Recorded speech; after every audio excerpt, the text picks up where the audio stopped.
How's it going? Dave from Comic Book Investments. So I just finished Jupiter's Legacy. I think that's what it's called. Anyways, it was on Netflix as a TV show. Um, and now I'm a little late. It came out, I don't know, maybe like a month ago or so. And I remember seeing the trailer for it. And for some reason, I'm trying to remember why I wasn't interested in it. So I had zero desire. The only reason I watched it is because I took a trip to Hawaii over the weekend for a wedding, and I downloaded a bunch of TV shows, and I downloaded a couple episodes of that on my phone so I could watch it on the plane, and I was hooked. I mean, it's really good, like really, really good. And it bums me out because I know that they canceled it, so they're not making a season two.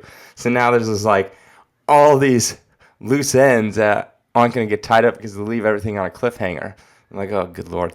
But thankfully, hopefully, it follows the comic book, and I can just read the comic book. I'm hoping, unless because I read a little bit, they went a little different from the source material.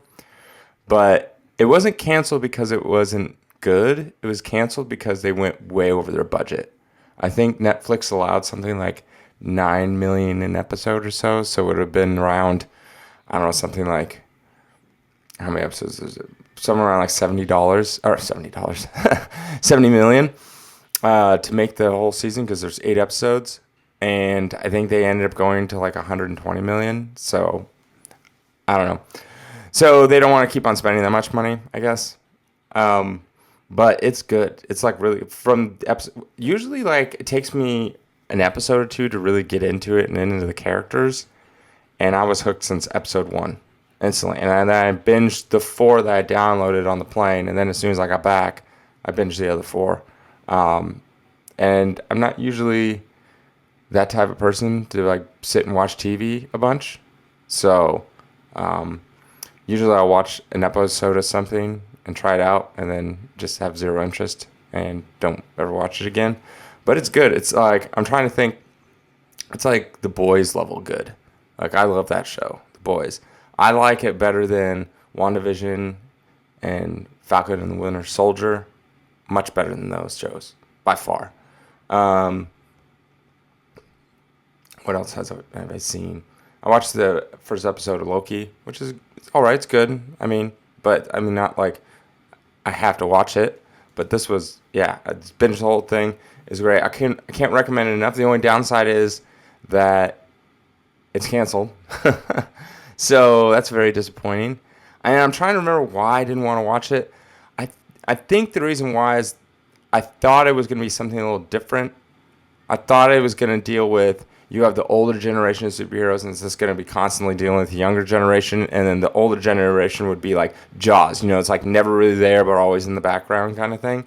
And I was like, I don't want to get to know characters that, like the main characters of the dads and the moms, but you don't really get to see them. Like, that's how I kind of thought. And I thought it looked really bad because Josh Duhamel, whatever his name is, the main guy, his beard was terrible. It looked awful. His wig and his beard was just so terrible. I was like, ugh, it looks terrible. So I thought it'd be really cheesy and stupid. I think that's what turned me off. And then I read that it got canceled, so I instantly thought, oh, it was terrible. So good thing I never watched it.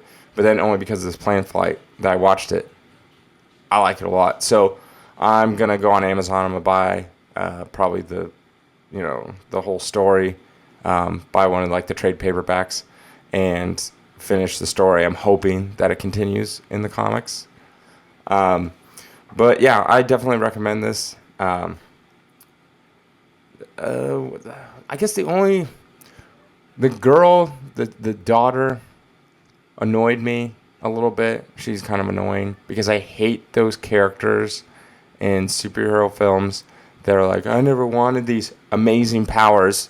Like, leave me alone. I just want to be normal. Leave me alone. It's like, ugh, that always pisses me off. So she's kind of like that, and that's really annoying. But she's such a small piece of it. And the origin story was pretty cool. It was pretty unique. And then there's a lot of twists and turns, which I like. So I definitely recommend this. If you haven't seen it already, if you have, let me know what you think of it. But yeah, I definitely recommend watching it. I mean, I guess the only downside is like you're not going to be able to finish it because it ends on a cliffhanger and they're not making another one. So I guess if you don't want to get invested in something, maybe it's not for you. But I was hooked since episode 1. All right. Have a good day.